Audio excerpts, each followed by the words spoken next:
Salut, aujourd'hui on se retrouve pour un petit bivouac avec Jessie et Alexis.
Ça y est, on est reparti pour le petit bivouac. Donc aujourd'hui on a la chance d'avoir Alexis avec nous, parce que c'est un petit qui regardait nos aventures il y a quelques années. Donc on a plein de questions à lui poser, plein de choses à partager. Et puis comme d'habitude, je languis de passer un super bivouac avec mon jus, qu'on se fasse plein de gâtés, parce qu'on se voit pas souvent. Et salut la compagnie, un plaisir de partir en bivouac à nouveau et découvrir surtout Julien et Jess. Parce que ça fait un moment que je les suis, un moment qu'on se suit même mutuellement. Et là de partager cette aventure, ce bivouac dans ce lieu magnifique, ça va être super bien. Il fait beau, il va faire froid cette nuit avec un peu de neige aux alentours. Donc trop bien, il n'y a plus qu'à.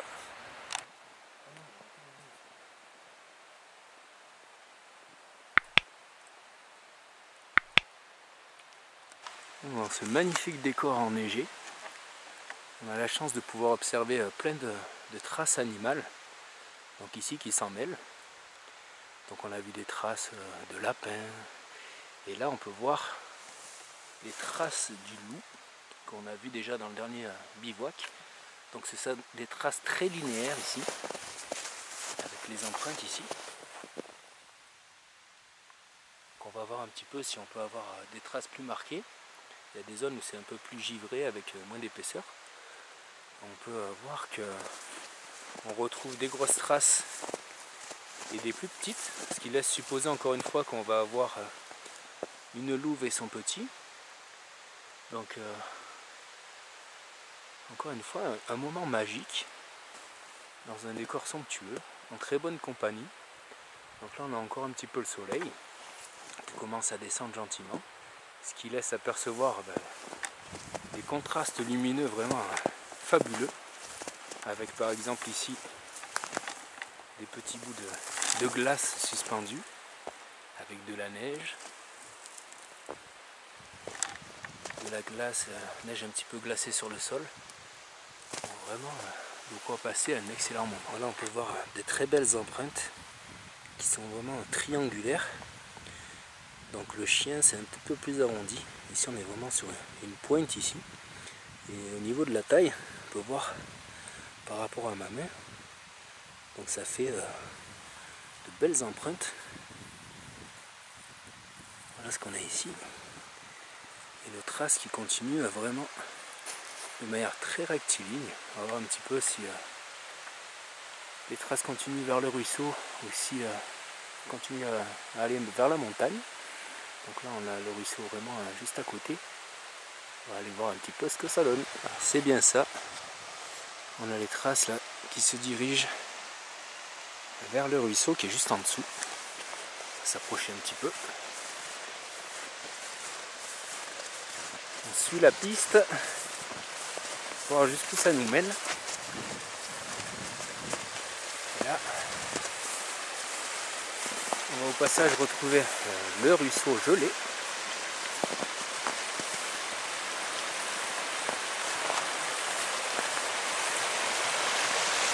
Voilà.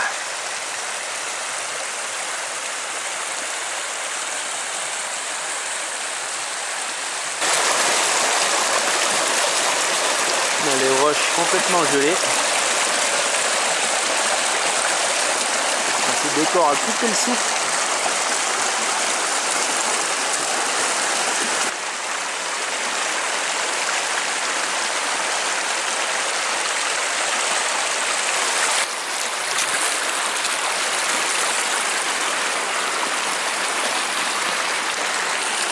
Et on retrouve les traces de l'autre côté du ruisseau ici, qui remontent dans cette zone.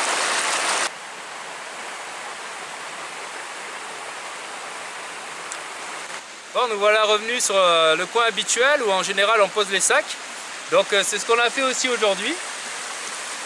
Alors Jesse est un habitué du coin et c'est aussi dans ce coin là qu'on s'était rencontré la première fois, qu'on avait fait le premier bivouac. Donc je vous mets ça en fiche.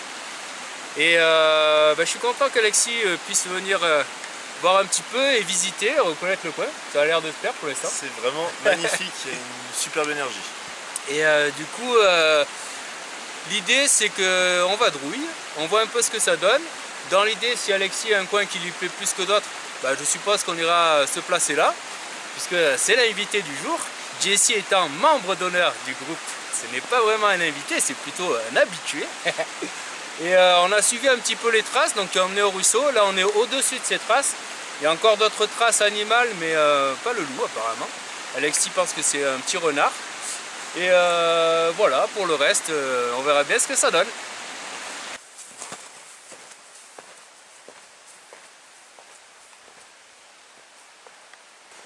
Et pour Alexis, c'est rigolo parce que en fait, quand il était petit, il avait fait une vidéo pour participer à un concours que j'avais fait.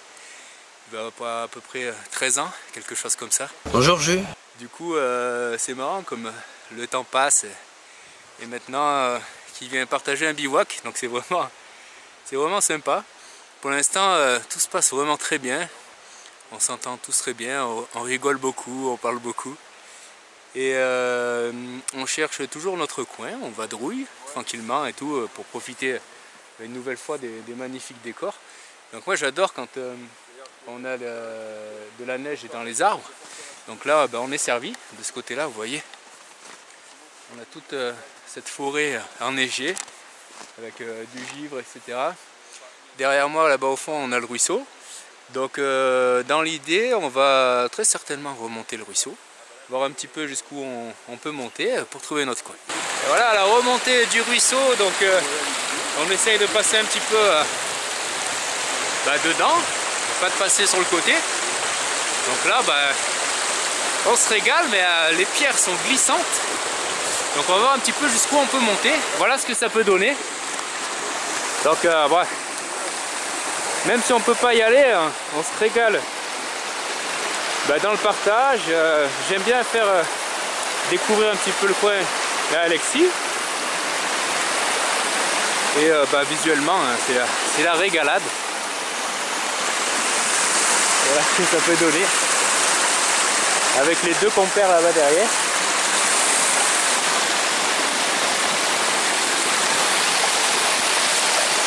Voilà, donc on a beaucoup de spots potentiels.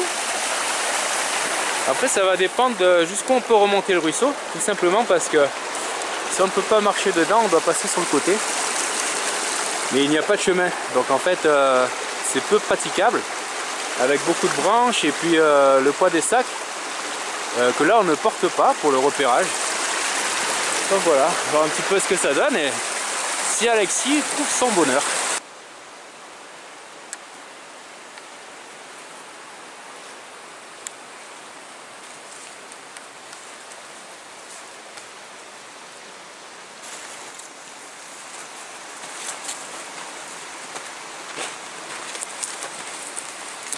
Des structures de glace bien épaisses, regardez, par rapport à la main.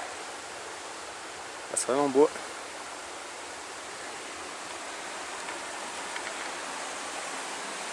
Allez, on continue le chemin. Bon, on est en train d'explorer un petit peu le lieu, de remonter en amont de la rivière pour espérer trouver un petit coin. Et c'est vraiment merveilleux avec le soleil qui se couche, les stalactites et puis tout ça, ça fait une ambiance un peu de Narnia, c'est sympa je trouve. On a Jessie qui est parti devant, voir un petit peu jusqu'où on peut progresser dans le ruisseau.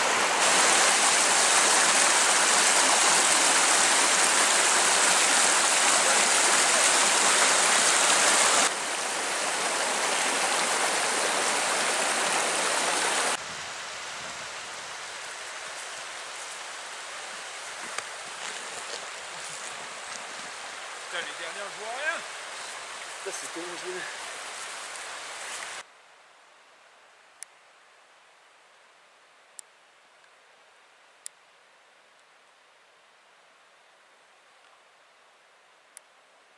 Bon, il est à peu près 6h30 là, et il fait moins 2 actuellement. Et Alexis s'est décidé. Non. Pour le coin, donc on a arpenté la forêt de long en large. Là, pour le coup, et finalement, on a trouvé ce coin qui nous plaît bien. Donc Alexis et Jessie veulent dormir à la belle étoile ce soir. Et moi, a priori, je vais mettre un tarp ici, dans cette zone, là, faire une sorte de tarpe-tente. Donc est-ce que je m'en servirai ou pas, je sais pas. Mais en tout cas, je vais venir le mettre. Et on placera là où il y a la lumière à peu près un petit cercle de feu. Donc on va s'atteler à ça maintenant, aller chercher du bois, préparer l'abri et poursuivre le reste de la soirée. Donc on est parti à la récolte du bois. Donc comme toujours, dans ces conditions, le mieux c'est de prendre du bois mort sur pied ou qui soit au moins en l'air ici pour avoir un minimum d'humidité du sol, bien que ce soit quand même humide ici. Et quelque chose qui va se casser. Donc si c'est trop souple, donc là vous voyez ça s'est cassé directement.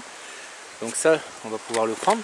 Par contre si on a ici cette branche, donc des petites brindilles qui sont trop souples, eh ben, c'est pas la peine de les prendre puisque ça va pas servir pour le feu. Donc là on est parti à la recherche idéalement d'un arbre mort sur pied pour pouvoir venir une nouvelle fois le refendre et avoir accès à son cœur, pour pouvoir avoir du bois pour faire des feather-sticks pour lancer le feu. Donc a priori ça sera Alexis qui va s'occuper du feu, parce que j'aime bien laisser cet honneur aux invités. Donc c'est quelque chose que moi j'apprécie beaucoup, et du coup d'allumer le feu, et du coup je suis content de pouvoir laisser faire ça aux invités. D'une manière générale ça se passe comme ça. Du coup Alexis partirait a priori sur le fire steel. Donc on va s'atteler à ça, venir récolter un maximum de bois, faire des feather-sticks et lancer tout ça.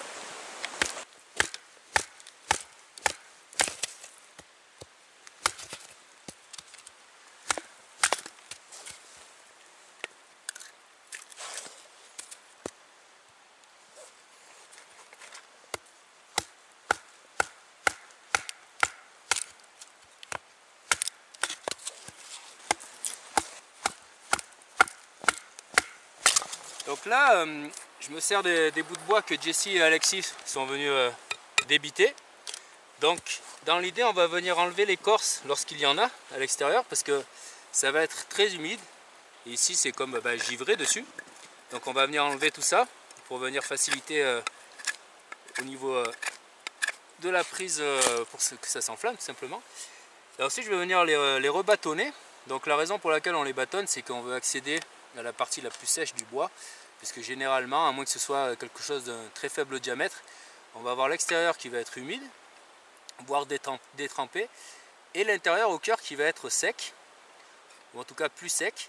Donc ce qu'on va venir faire, c'est que je vais venir faire des feather-sticks ici, sur la partie sèche qui est à l'intérieur, au maximum ici, et on va bâtonner beaucoup de bois, ou refendre beaucoup de bois avec la hachette, ou bâtonner avec le couteau, pour pouvoir avoir quelque chose qui va nous permettre de lancer le feu, parce que lorsqu'on a des petits bois comme ça, donc il a l'air sec et cassant, mais parfois en fait il est tellement fin que comme il est humide, ça va avoir tendance à humidifier un petit peu tout le bois et avoir des difficultés à prendre.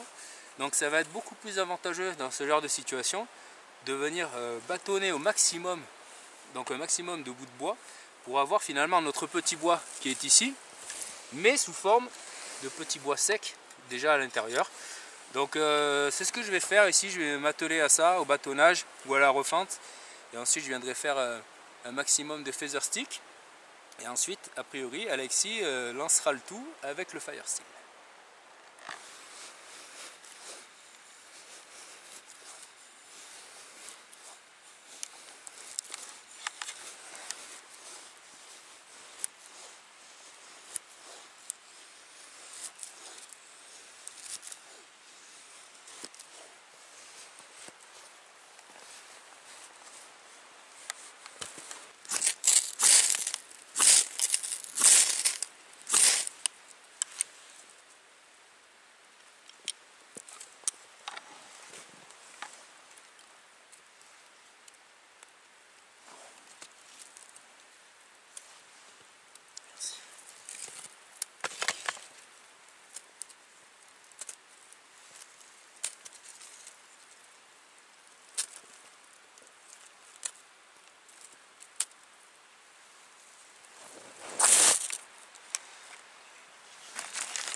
Bon, comme vous avez pu le voir sur l'image du caméscope, c'est très humide.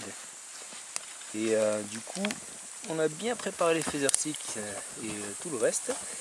Alexis a réussi à enflammer les phaser sticks. Et ensuite, ça a commencé un petit peu à enflammer le reste. Puis finalement, ça s'est arrêté.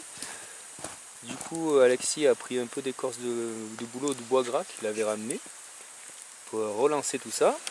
Et ensuite, moi j'ai rajouté aussi un peu d'écorce et un peu de bois gras que j'avais aussi dans mon sac.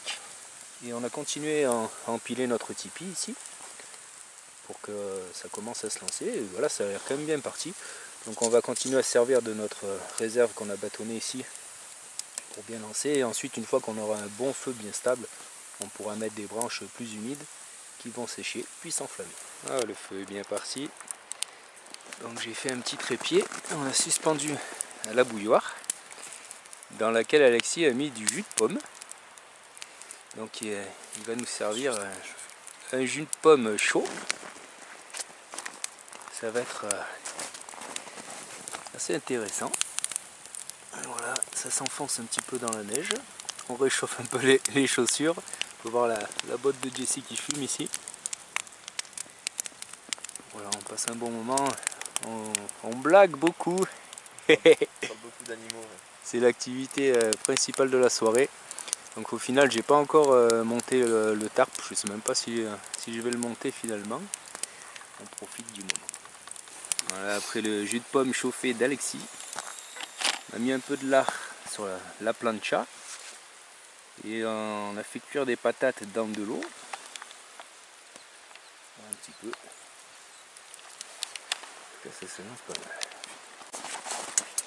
Bon, on va chercher de l'eau au ruisseau. Donc là, j'ai pris la Kelly Kettle qui revient partager un petit moment avec nous. Ça fait un petit moment que je ne l'avais pas pris. Et je vais venir faire bouillir l'eau dedans pour se faire une petite infusion ou un petit café, on verra. Donc voilà, on est pas très loin du ruisseau. Donc là, on peut voir nos traces. On est venu plusieurs fois jusqu'au ruisseau se recharger en eau. Voilà. Notre beau ruisseau bien frais des Hautes-Alpes. Bien enneigé. Voilà, donc je vais remplir ça. Et on va se faire chauffer l'eau.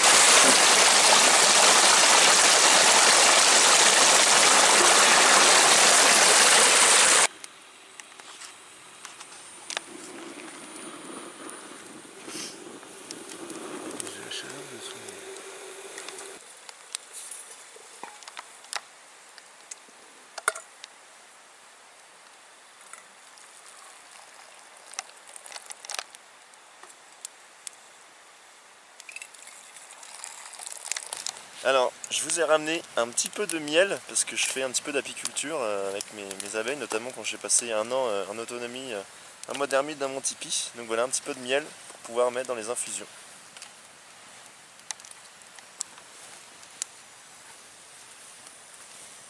Ça n'a pas l'air mal du tout. Ce n'était pas le plus beau des grands hôtels pour les bobos, qu'on se le dise au fond des bois, au fond des bois.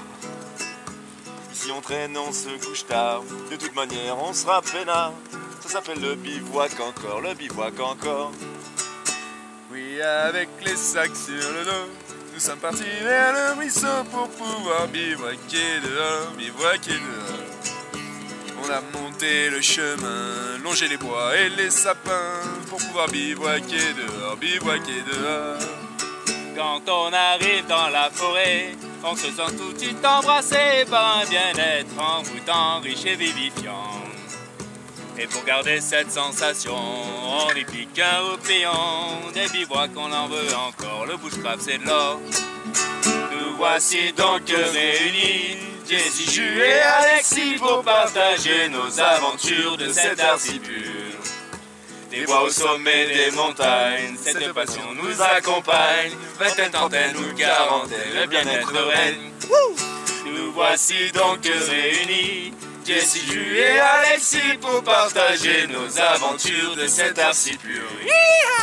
Des bois au sommet des montagnes, cette passion nous accompagne. Peut-être trentaine ou quarantaine, le bien-être règne. Hey! Voilà, pour vous donner une idée du froid, on a les gants qui collent à l'acier ici. Ça vient payer. Bon, il est 5h15 et on se décide à se pieuter. Au niveau de la température, il fait moins 4,5. Il a fait moins 4,9. Et au niveau du couchage, donc, on a Alexis qui s'est fait un petit montage sur l'arbre là-bas. Jessie qui s'est mis à la belle étoile. Moi j'étais parti pour faire un tarpe-tente avec mon tarpe qu'on peut voir ici sur la droite. Et finalement je vais suivre l'idée de Jessie de passer simplement la nuit à la belle étoile. Donc je vais me mettre dans la même configuration qu'on peut apercevoir Jessie là. Et passer une bonne nuit, en tout cas me reposer quelques heures avant de repartir pour une belle journée.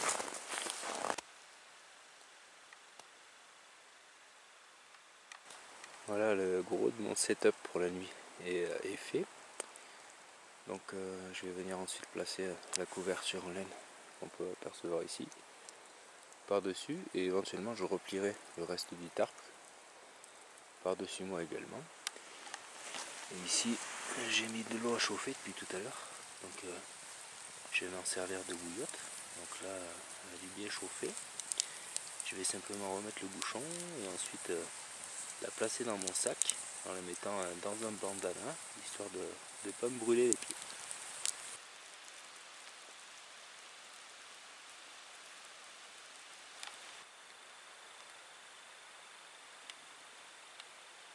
Bon voilà, une bonne nuit passée, très courte nuit parce que je me suis couché vers 6h, levé vers 10h comme d'hab à peu près.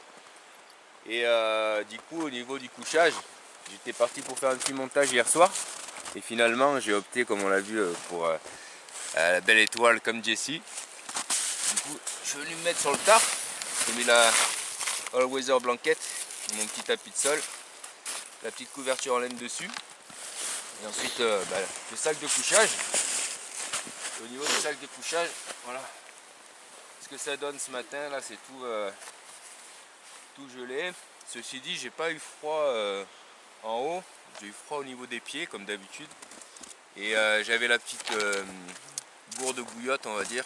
Et je l'ai fait un petit peu naviguer. Je l'avais un petit peu dans les mains, un petit peu contre moi, un petit peu au niveau de l'aine, entre les jambes, un peu sous les pieds, sur les pieds. Du coup, ça m'a quand même servi pour me réchauffer. D'une manière générale, ça s'est bien passé. Un petit peu froid aux pieds, mais sinon le reste ça va. Le sac bien gelé sur l'extérieur, mais à l'intérieur c'est pas passé. Un petit peu eu mal à enfiler les chaussures ce matin parce que c'était vraiment très très raide, quoi. Sinon pour le reste ça a été. Ouais, bon, du coup, moi pour la nuit, alors ce coup-là, contrairement à la dernière fois, j'ai eu froid. En fait, j'ai eu froid globalement les 4 heures ou les 5 heures de dodo là. Bon, alors par contre, j'ai été ultra minimaliste, c'est-à-dire que j'avais que le Dev 4. En vrai, on en est là. Et on voit que tout est gelé autour. Sur le tarp là, ça a tout gelé. On voit là autour de ma capuche, c'est vraiment gelé, mouillé même. Donc malgré la bouillotte, je me suis meulé. Ça fait partie du jeu. Le plus dur ce matin, c'est de remettre les pieds dans les chaussures qui sont glacées. Ça, c'est l'enfer. Salut la compagnie, on se réveille tout doucement. Il n'a pas fait chaud cette nuit, mais ça va, j'étais bien équipé, donc passer une bonne petite nuit, même si, comme disait Jules, assez courte, c'est couché tard. En tout cas, on se lève avec un beau soleil qui n'est pas encore là, du coup il ne réchauffe pas, mais en tout cas il va faire beau aujourd'hui. On va se rallumer un petit feu, enfin en tout cas on va faire chauffer un petit peu d'eau aussi, ça va nous permettre de nous réchauffer, de s'activer ce matin. Je sais pas si tu veux voir un petit peu avec quoi j'ai dormi. Moi j'ai été sur du Carinthia aussi, mais c'était le Carinthia Wilderness, gros sac d'expédition froid, par contre qui est très encombrant, très lourd. J'ai un matelas, alors je sais plus le modèle exactement, mais c'est un Sea to Summit qui se gonfle, qui est assez confortable. Pareil, All Weather Blanket en dessous pour se protéger un petit peu des remontées d'humidité, etc. Mais là comme c'était de la neige, ça reste assez neutre, mais c'est surtout du froid. pareil, bouilloire. Puis c'était cool quoi.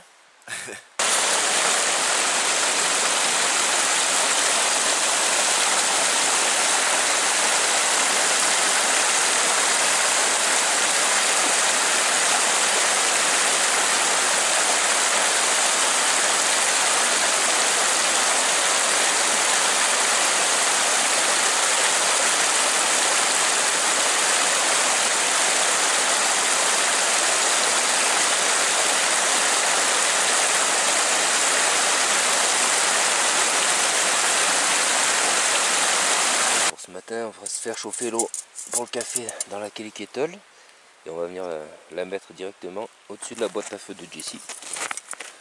Ça devrait normalement fonctionner.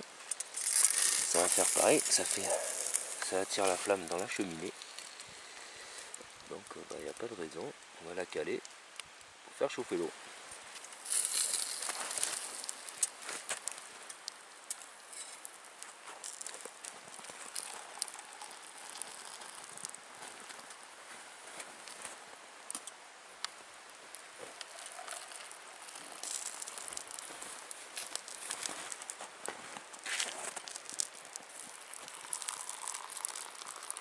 Niveau température, il a fait moins 4,9 pour cette nuit. Donc au niveau de la gourde, hier j'ai fait donc la bouillotte avec. Et en fait c'est un autre petit avantage que j'ai apprécié. Je m'étais fait la réflexion au dernier bivouac quand on avait dormi à moins 9,4. C'est qu'en fait le soir, l'eau était glacée. Donc il y avait même de la glace à l'intérieur. Vraiment, c'était pas très agréable à boire parce qu'en fait on va boire de l'eau qui va pas du tout nous réchauffer, mais l'inverse plutôt. Et du coup l'avantage qu'on a avec cette technique de la bouillotte, c'est qu'en fait là l'eau elle est encore un petit peu tiède de la nuit, et du coup le matin au réveil on va avoir de l'eau, on va pouvoir boire directement, qui va être donc agréable à boire par rapport à la fraîcheur, mais qui va être également possible de boire directement puisque la veille on l'aura fait bouillir pour la chauffer. Du coup on peut prendre de l'eau du ruisseau, la faire bouillir. Ça nous servira pour se réchauffer et pour la boire tranquillement le lendemain matin. Et on peut voir que lorsqu'on veut ouvrir, hop, il y a un petit peu de poussée ici qui se fait parce qu'en fait l'eau chaude a tendance à un petit peu dilater, je pense. Et du coup ça vient un petit peu gonfler à l'intérieur. Donc voilà pour la petite astuce, quelque chose d'agréable au réveil. Bon, fin de ce super bivouac, encore super content d'avoir vu mon jus, on s'est fait des gâtés et tout comme d'habitude. Non, super moment. J'ai rencontré Alexis et qu'on connaissait quand nous on a commencé. Et donc c'était vraiment un super moment de partage. Galérer un peu avec le feu parce que vraiment l'humidité ambiante hier soir quand on respirait avec les frontales, on voyait même le brouillard quoi sortir de nos poumons. Donc c'est clair que c'était particulier, c'était un super bivouac. Je suis vraiment content d'avoir pu profiter de ce moment avec Jus et avec Alex. Et voilà. Bon, fin d'un très beau bivouac. Ça a été un plaisir de rencontrer Jus, de rencontrer Jess depuis le temps que je les suivais. Je regardais leurs vidéos quand j'étais tout jeune, pas quand ils étaient tout jeunes, ils étaient un peu plus jeunes, mais bon, ils avaient toujours autant de barbe. Et en tout cas voilà, beau bivouac, dans le froid ça fait du bien, j'aime bien les bivouacs hivernales comme ça. Le feu ça a été un peu galère, pas mal d'humidité, mais on a quand même réussi à se faire à manger, à se réchauffer. Là je pense que c'était un peu le feu nécessaire pour entre guillemets notre survie, parce que ça aurait été très désagréable sinon. Et donc là on a rempacté, on a fait un petit peu... on a cleané le campement pour laisser aucune trace comme notre habitude. Et puis voilà, en tout cas un plaisir d'avoir pu passer dans la vidéo de Jus. Et puis on se dit à bientôt j'espère, comme je dis chez moi. Ciao. Voilà, un bon bivouac qui s'achève en bonne compagnie. Donc toujours un plaisir de retrouver Jessie. C'est mon compagnon d'hiver pour les bivouacs.